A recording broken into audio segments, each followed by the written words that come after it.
Question number 2 asks, what would happen if I put a magical spell on you and made your muscle have a partial pressure of oxygen of 200 millimeters of mercury and a partial pressure of carbon dioxide of 20 millimeters per mercury, and how would that affect performance?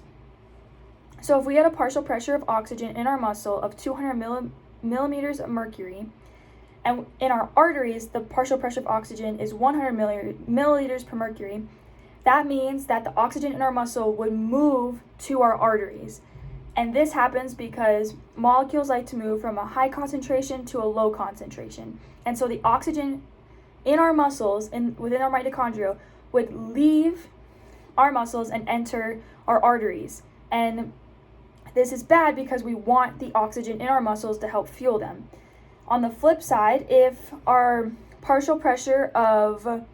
carbon dioxide was 20 millimeters per mercury, and the partial pressure in our veins for carbon dioxide is 40 milliliters per mercury, that means that more carbon dioxide would move from our veins into our muscles, which is also not good because the main goal of inhaling and exhaling is to ensure that when we inhale, we bring in oxygen and move the oxygen from the atmosphere to our lungs, to our arteries, to our muscles. And we make sure when we exhale, we move the carbon dioxide from our muscles to our veins, back to our lungs to then be breathed out or exhaled. And so if these partial pressures were in play in our muscles, this would be super, super detrimental to performance because, like I stated, the key point of inhaling is to make sure that the oxygen from the atmosphere goes through all the processes and steps and make sure that the molecules of oxygen go from a high concentration to a low concentration through the partial pressures of oxygen within the atmosphere, our lungs, arteries, and muscles to ensure that oxygen enters and goes to our active muscles to help fuel them so that they can keep working. So if there was no oxygen going to our working muscles, that means that there is no oxygen within our mitochondria in our muscles, meaning that there's no oxygen to fuel the electron transport chain, therefore not allowing our muscles to produce any energy to continue contracting and going through the sliding filament theory and continuing to support our body's demand that we're placing on it during performance. So that would heavily decrease our performance and have a negative impact. And on the flip side, if we keep increasing our carbon dioxide, not only does it increase muscle fatigue because it's a